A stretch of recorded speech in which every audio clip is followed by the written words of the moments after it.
तरीके से मीरा भाईंदर नगर पालिका के इलेक्शन चल रहे हैं, 15 तारीख को इलेक्शन है और जनता की बात और कैंडिडेट की मुद्दा हम आप तक पहुंचाते रहे हैं। मेरे साथ एक और कैंडिडेट कांग्रेस से हैं, उनसे भी मैं जानने की कोशिश करूंगा कि आपके वार्ड में क्या समस्या है और आपका इलेक्शन लड़ने का क्या मोटिव है।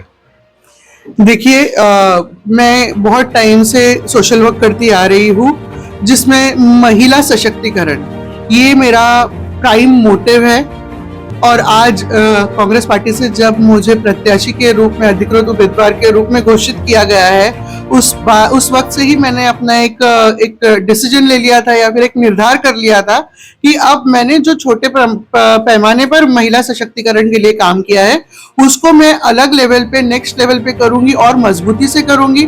महानगर पालिका लेवल की जो स्कीम्स है वो लोगों तक पहुंचाना, महिलाओं को आत्मनिर्भर करने के लिए जो भी पॉसिबल है वो हर चीज करने के लिए मैं आगे बढ़ूंगी। ये समस्या सबसे बड़ी है क्योंकि महिलाएं जब डिपेंडेंट होती है तो अपना घर जो है वो और मजबूत होता है। तो इसलिए पहला मेरा मोटिव है महिला सशक्तिकरण का। यहाँ की दूसरी एक महत्वपूर्ण समस्या मेरे एरिया में है, वो है ड्रग्स की। यहाँ के बच्चे जो है वो ड्रग्स के बलि पड़ रहे हैं। ड्रग्स का वो जो चीज है, ड्रग्स के खिलाफ मुझे काम करना है।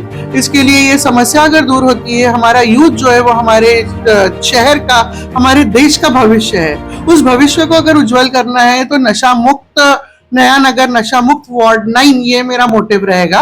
तो ये दो चीज पे मैं अहम तरीके से काम करूंगी। इसके अलावा एक नगर सेवक अगर मुझे यहाँ की जनता चुन के देती है तो नगर सेवक का जो बेसिक काम होता है, जिसके लिए कोई वादे नहीं करना होता है, उनकी रिस्पॉन्सिबिलिटी होती है वाटर, गटर, मीटर, सड़क और साफ सफाई। इन चीजों पे मैं कड़ा ध्यान रखूंगी। साथ ही मेरे वार्ड की एक और समस्या है ट्रैफिक की समस्या। उस ट्रैफिक की समस्या को प्रॉपर सॉल्यूशन लेके आने के लिए मैं कार्यरत रहूंगी। जिस तरीके से एजुकेशन और हेल्थ सेक्टर जो समाज की मूलभूत सुविधाएं होनी चाहिए सभी वार्डों में, एजुकेशन के लिए स्कूल में देख रहा हूँ मारामारी एडमिशन के लिए होता है और हॉस्पिटल में सही फैसिलिटी नहीं मिलने के कारण पेशेंट परेशान रहते हैं।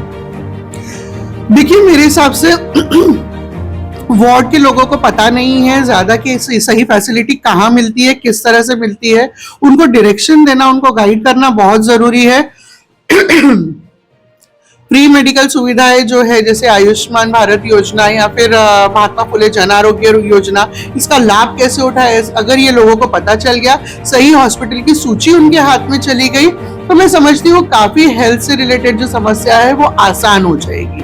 तो इस पर भी हम कार्यरत है। हमने पिछले 6 महीनों में कम से कम 200-300 लोगों का आयुष्मान कार्ड बनाकर दिया है, वो उससे लाभ भी उठा रहे हैं। तो इस तरह की चीजें मैं लोगों के लिए अपने वार्ड में करना चाहती हूँ।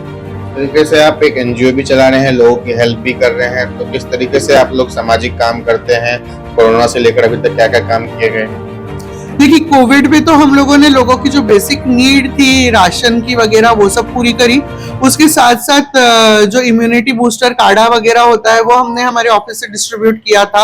लोगों को इस तरह से छोटी मोटी हेल्प की। इसके बाद आरटी के जो एडमिशंस है, उस एडमिशन में आरटी में नाम तो आ जाता है, लेकिन बाद में जो स्कूल्स आनाकानी करती है एडमिशन देने के लिए, वो स्कूल से जो संघर्ष होता है वो बहुत बड़ा संघर्ष होता है। वो संघर्ष हमने लड़ा है लोगों के एडमिशन के लिए, उनको हेल्प किया है बच्चों के एडमिशन के लिए।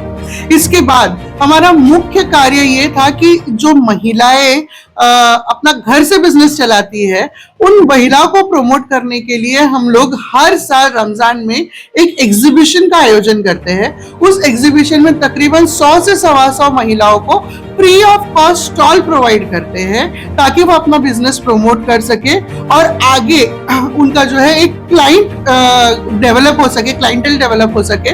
तो इसलिए हम हमेशा काम करते आए हैं। इसके अलावा शिक्षण क्षेत्र में अगर आप देखोगे तो आज तक तकरीबन 500 बच्चों को हमने फ्री ऑफ कॉस्ट कंप्यूटर सिखाए हैं, जिसमें बेसिक कंप्यूटर लिटरेसी उनको कॉलेज खत्म होने के बाद सिखाई जाती है और जॉब के लिए ये बहुत इजी होता है उनके लिए।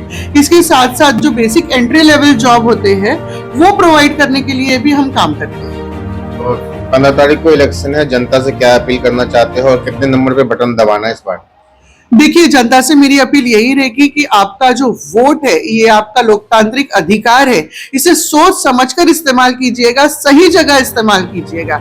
जो पार्टी हमारे संविधान के मूल्यों को बरकरार रखने के लिए काम कर रही है, जद्दोजहद कर रही है, उन्हें चुनिएगा, ना कि जो देश में नफरत फैलाने का काम कर रही है उन्हें चुनिएगा।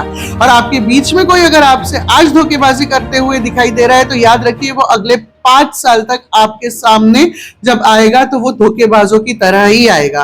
वोट करते समय मैं आपको ये अपील करूंगी कि वार्ड 9 में हमारे 4 प्रत्याशी है कांग्रेस पार्टी के, जो मुजफ्फर हुसैन साहब ने डिक्लेयर किए हैं। वो 4 में से एक पहले है सुनील चंपालाल चौधरी। ब वार्ड में खड़ी है रिजवाना अनवर खान। क में मेरा खुद का कैंडिडेचर है, मेरा नाम है सना खलील देशमुख। और ड में है जय ठाकुर। ये 2 मशीन्स हो गए, बैलेट मशीन्स। अगर आप कहोगे तो सामने यहाँ पर डेमो है, मैं वो डेमो के ऊपर आपको कहूंगी कि तवज्जो दी जाए। तो पहले इसमें आपको 1 नंबर पे कांग्रेस पार्टी का जो निशान है, हाथ का सिंबल, वहां पर सुनील चंपालाल चौधरी के नाम पर बटन दबाना है। दूसरा नंबर जो पिंक कलर में है, वहां पर रिजवाना अनवर खान का पहले नंबर पे ही नाम है, वहां पर पंजे के सामने आपको सिंबल के सामने बटन दबाना है। फिर दूसरी मशीन में ऊपर येलो में नाम है मेरा, 2 नंबर पे नाम है, जहां पर पंजे का सिंबल है सना खलील देशमुख, वहां आपको बटन दबाना है। और चौथा वोट आपको देना है जय ठाकुर, ब्लू सेक्शन में 2 नंबर पे उनका नाम है और सिंबल पंजे का है। आप जब तक ये 4 वोट नहीं दोगे तब तक आपका वोट कंप्लीट नहीं होगा, ये आप सभी को समझना बहुत जरूरी है। तो आप प्लीज इस वक्त 4 वोट दीजिएगा, अपना वोट पूरा कर ही बाहर आइएगा और सही पार्टी चुनिएगा। यही मेरी आप सभी से अपील है। बहुत बहुत शुक्रिया। Thank you.